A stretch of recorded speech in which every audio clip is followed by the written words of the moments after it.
Capítulo 9. Ahora bien, aún el primer pacto tenía ordenanzas de culto y un santuario terrenal, porque el tabernáculo estaba dispuesto así. En la primera parte, llamada el lugar santo, estaban el candelabro, la mesa y los panes de la proposición.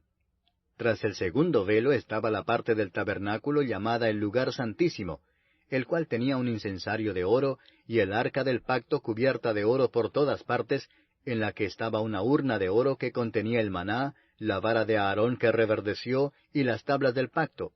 y sobre ella los querubines de gloria que cubrían el propiciatorio, de las cuales cosas no se puede ahora hablar en detalle. Y así dispuestas estas cosas, en la primera parte del tabernáculo entran los sacerdotes continuamente para cumplir los oficios del culto.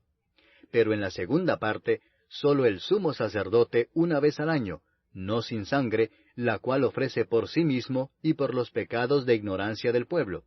dando el Espíritu Santo a entender con esto que aún no se había manifestado el camino al lugar santísimo, entre tanto que la primera parte del tabernáculo estuviese en pie,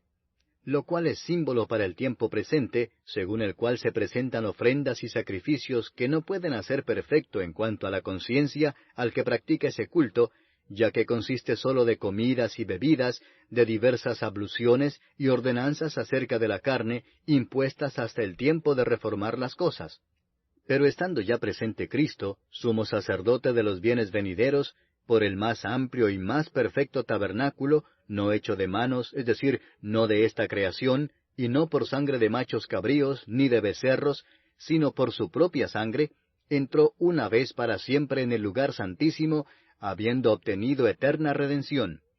Porque si la sangre de los toros y de los machos cabríos, y las cenizas de la becerra, rociadas a los inmundos, santifican para la purificación de la carne, cuánto más la sangre de Cristo, el cual mediante el Espíritu Eterno se ofreció a sí mismo sin mancha a Dios, limpiará vuestras conciencias de obras muertas para que sirváis al Dios vivo.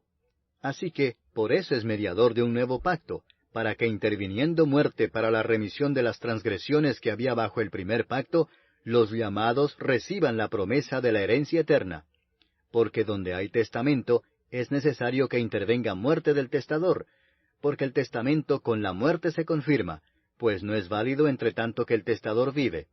De donde ni aun el primer pacto fue instituido sin sangre,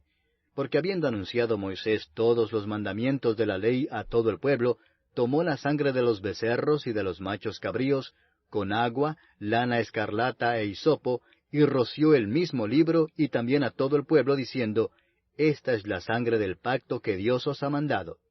Y además de esto, roció también con la sangre el tabernáculo y todos los vasos del ministerio. Y casi todo es purificado, según la ley, con sangre, y sin derramamiento de sangre no se hace remisión. Fue pues necesario que las figuras de las cosas celestiales fuesen purificadas así, pero las cosas celestiales mismas con mejores sacrificios que éstos.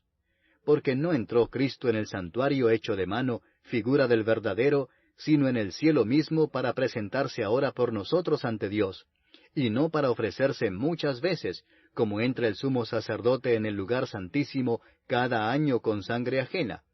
De otra manera le hubiera sido necesario padecer muchas veces desde el principio del mundo, pero ahora, en la consumación de los siglos, se presentó una vez para siempre por el sacrificio de sí mismo, para quitar de en medio el pecado. Y de la manera que está establecido para los hombres que mueran una sola vez, y después de esto el juicio, así también Cristo fue ofrecido una sola vez para llevar los pecados de muchos, y aparecerá por segunda vez sin relación con el pecado, para salvar a los que le esperan.